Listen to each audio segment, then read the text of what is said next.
The timing of this couldn't be more peculiar because this came out right around the same time Hillsong's Brian Houston came out, and it was alleged that There's coming a time when the airlines will not be fit to fly, and right now you start believing God for your jets, and you start believing, he said that time is coming. Ruslan. Let's jump into Spencer Cornelia's video and address some of the things that are accurate, some of the things that are not accurate. Check this out. I'm going to tell you the quickest way to getting wealthy in America. Start a mega church. If you've ever wanted to own a private jet, this video is for you. People get so mad at me because I fly a jet. It ain't my fault, it's Brother Copeland's fault.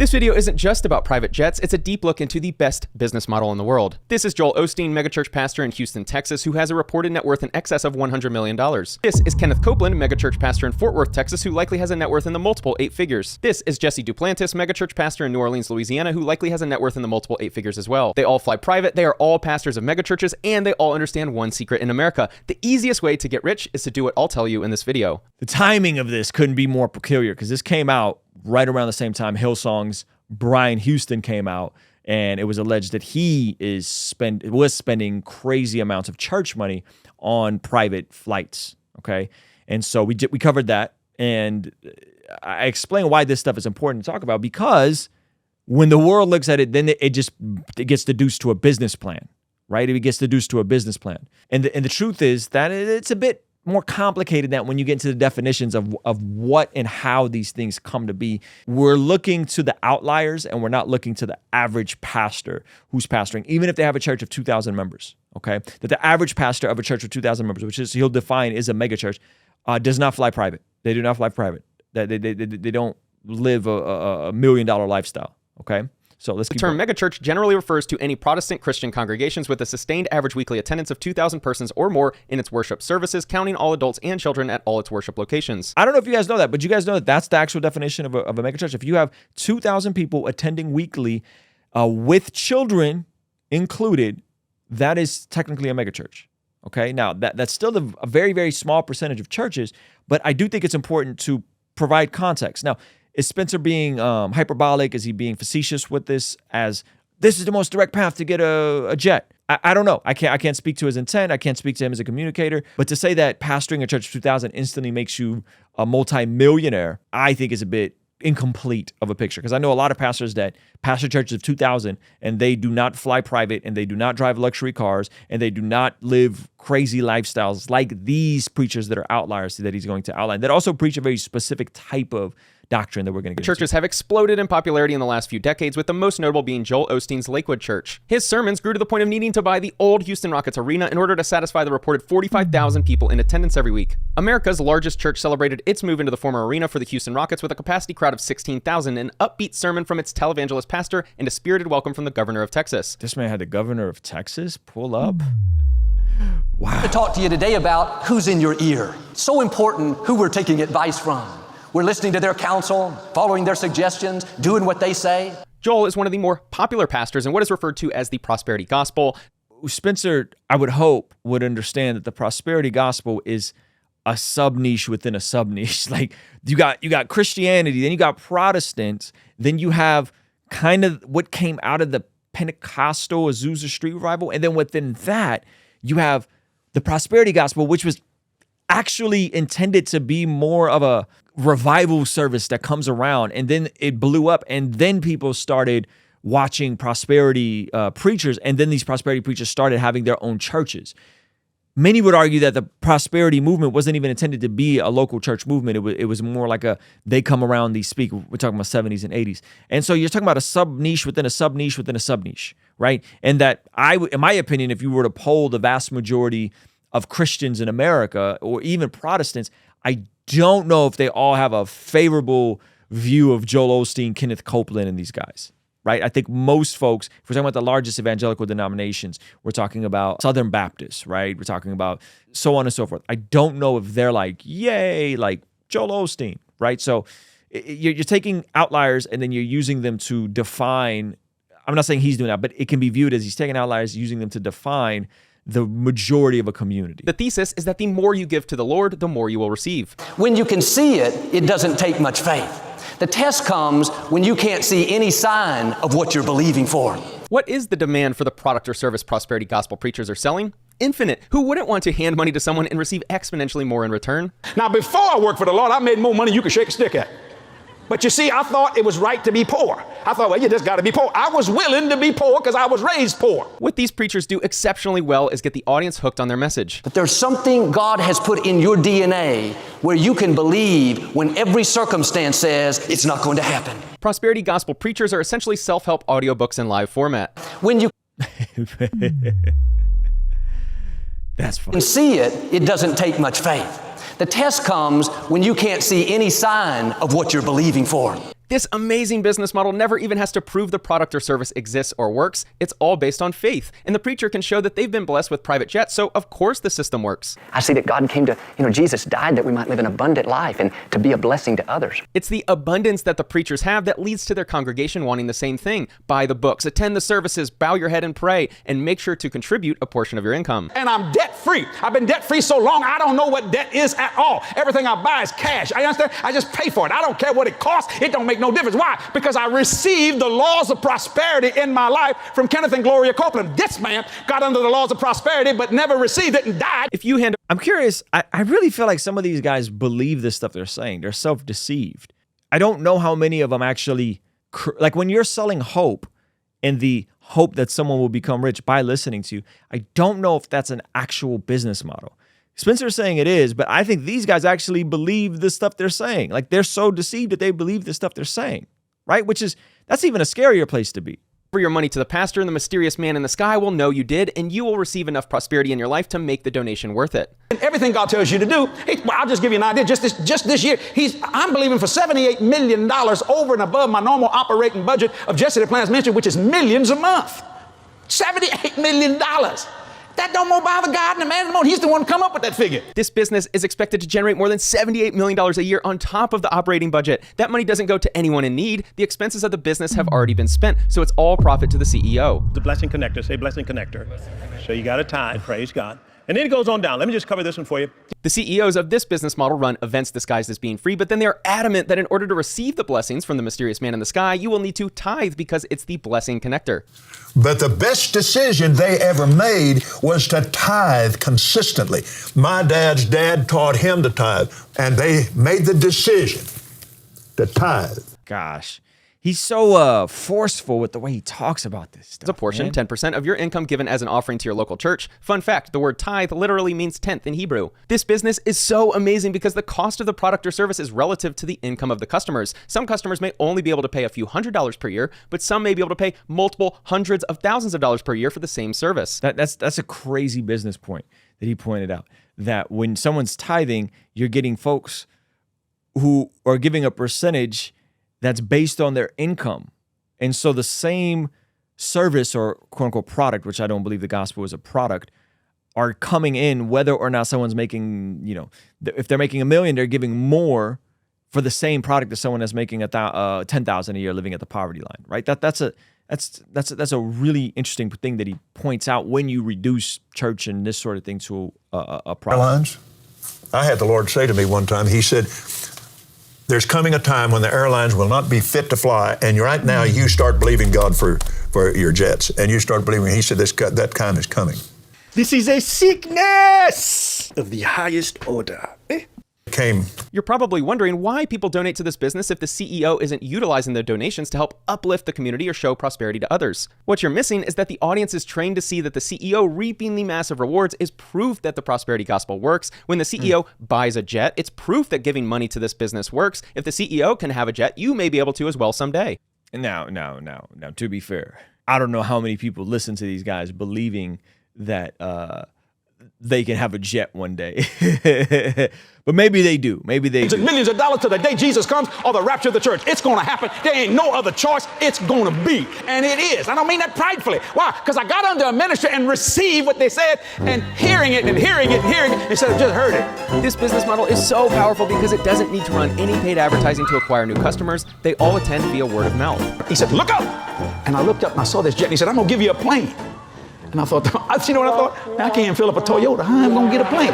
Ain't no way I can get a plane. The desire for prosperity is so great that they would be selfish to not share these secrets with their closest friends and family members. You're just a blessing from God away from receiving a jet. He only asks that you give him 10% of your income for a few years. The long-term value of these customers is so high because once you begin attending the events, you will be ostracized if you opt out. The community will let you know that you are making a huge mistake by leaving. Leaving a church is a painful topic for Christians and for pastors. It is one of the saddest things that I've experienced, and I know I'm not alone. We've analyzed why acquiring customers is incredibly unique to this business model. Now it's time to analyze operational expenses. The 406 megachurches surveyed in 2005 averaged 20 full-time paid ministerial. Hey, you want to see something crazy? 67% of the people who watch this channel are not subscribed. Do me a quick favor, make sure you hit that subscribe button so you stay up to date on all the videos here on the Bless God Studios channel. So it's interesting. This is 2005 numbers. I'm curious if this numbers went up or down. He said 406 megachurches. So 406 megachurches, that means that they surveyed 406 churches, over 2,000 weekly in attendance, averaged 20 full-time paid ministerial staff persons and 22 full-time paid program staff. The average number of volunteer workers giving 5 or more hours a week to the church was 284. Staff persons and 22 full-time paid program staff persons. The average number of volunteer workers giving 5 or more hours a week to the church was 284. Just a few minutes earlier, Jesse Duplantis said he was expecting to make $78 million in net profit after expenses. A big reason why is because churches have a lot of volunteers. We recently found that the average church engages 45% of adults and students in volunteer roles. That's a huge amount. I don't know if that's accurate for all churches. If almost half of all people that go to church serve in the church and volunteer, that's a huge amount. Even engage upwards of 71%. If churches ever needed more volunteers, then they could just label the position as an internship for college credit or as a way to break into the industry. Free labor is something I don't agree with, but this business model seems to have cracked the code on making it socially acceptable. Now, here's what I would disagree. If it wasn't for me volunteering at a church, I would have never had the opportunity to learn everything I was able to learn by working with expensive cameras, working with video switchers, understanding how to live stream, understanding how to do music, how to mix sound, how everything runs on a Sunday morning production. I learned all of that, setting it up, working on it by volunteering at my local church, which eventually turned into a part-time job for me. So he could say he doesn't like free labor, but free labor for who and for what? If you have no skills and you're a 17-year-old kid from a single-parent home with no father in the picture, okay, and the most you do is, go to school, go to a junior college, and then you can work and build relationships and be around people that are older than you that can teach you things. For me, it was a way more beneficial experience than whatever amount of hours I was giving to my church, 2-3 hours a week. So I think this is a bit wild to say that folks who serve are getting taken advantage of, right? I think even in the intern model, that if you find the right interns and it's the right people to intern for and the right relationships and it turns into a paid opportunity, which oftentimes they do, I still think that is a huge W for people that are looking to break into an industry and develop skills. Thought Joel, Jesse, and Kenneth were making money? Wait until you read this news headline. I've been saving the best for last. Feds find Mormon Church for illicitly hiding $32 billion investment fund behind shell companies. The prosperity preachers can buy private jets. Delta, the entire company, has a market cap of $25 billion, meaning the Mormon Church could buy Delta. Like all of the planes and all of the employees and... Now, this is a crazy number. He jumps in to the Mormon Church. Okay, now, this is wild stuff. I didn't know this. Feds find Mormon Church for illicitly hiding $32 billion. Would it be investment fund behind shell companies? Find Mormon Church for illicitly hiding $32 billion investment fund behind shell companies. The prosperity preachers can buy private jets. Delta, the entire company, has a market cap of $25 billion, meaning the Mormon Church could buy Delta. Shout out to David. He pointed this out. Now, 2 things you guys pointed out in the chat that I think was really great. Point number 1, he's conflating Mormons and Christians. I think he's talking about religion in general, but that is a fair accusation or assessment that I don't know Christians who color within the lines of Orthodoxy view Mormons as within the lines of Orthodoxy. So that's a great point. The second point that David pointed out, thank you for your super chat. He said this would be the perfect business model if they could actually fill up 2,000 seats of people willing to listen to you, like actually drive there. That's a great point. That's a great point. That is not an easy feat. To build a Sunday morning gathering of 2,000 people is not easy. It's not easy at all. Again, as having friends that are pastors and in ministry, it's actually rather difficult. And I think Spencer is kind of oversimplifying how easy this is with regards to that. And I got a little thing I'm going to bring back around to Spencer, because I think he's kind of throwing stones from a glass house here as well. All of the planes and all of the employees and all of the assets. Yeah, they can buy all of that with cash. LDS Church kept the lid on its $100 billion fund for fear tithing receipts would fall, account boss tells Wall Street Journal. If the congregation's tithing fell, who would pay the bills? If their fund is averaging 7% returns per year, how in the world do you expect $7 billion to keep the lights on? Former employees said the fund mushroomed from about $40 billion in 2012 to around $100 billion by 2019. They were clearly influenced by the prosperity gospel because that level of wealth seems unattainable. The Mormon Church was influenced by the prosperity gospel? Spencer, these are very, very, very, very different streams of, I mean, totally different arms of, Mormons are claim to be Christian, but they believe they have a whole nother book. And then you got the prosperity gospel, which is on a whole nother end of the spectrum. I would say neither of these are connected and or reflected of actual gospel of Jesus. Some truth to it. Tithing funds are always used for the Lord's purposes, to build and maintain temples and meeting houses, to sustain missionary work, to educate church members, and to carry on the work of the Lord throughout the world. I have high confidence that the Mormon Church follows through with their use of the funds being put towards good causes, but a $100 billion investment portfolio tells me that this is more business than charity. The Church of Jesus Christ of Latter-day Saints and a nonprofit entity that it controlled have been fined $5 million by the Securities and Exchange Commission over accusations that the religious institution failed to properly disclose its investment holdings. To give you an idea of how light that fine is, their portfolio, returning an average of 6% per year, would be able to pay that fine off in 1 day with $250,000 left over. This business model is so amazing because your customers have essentially provided the startup capital for a $100 billion fund, and they don't ask for any returns. Think of how insanely amazing this setup is. You tell people that you'll use their funds to make the world a better place and that they'll earn a spot in utopia for life after death, and then you use the capital to start an investment fund that balloons to $100 billion, and the investors don't ask or expect to receive a single dollar in return. Even better is that their investors will go out into the world and recruit people to join your business who will give 10% of their income to your fund without asking for anything in return. When I say this is the best business model in the world, there's literally nothing that can come close. The U.S. Roman Catholic Church used a special and unprecedented exemption from federal rules to amass at least $1.4 billion in So he points out that some of them took the PPP loan, so on and so forth. Now, here's the part that I think Spencer's a bit, I don't know if he's just trying to take the heat on what he called FTX that recently lost people billions of dollars. And his buddies, Graham Stephan and Meet Kevin, all these guys are signed to the same creative agency, all took money from FTX and all tried to kind of brush it off and apologize for it. But FTX was a massive Ponzi scheme that they were, complicit in to an extent by receiving money from them. They didn't give back the money that they got from them for massive 6-figure brand deals.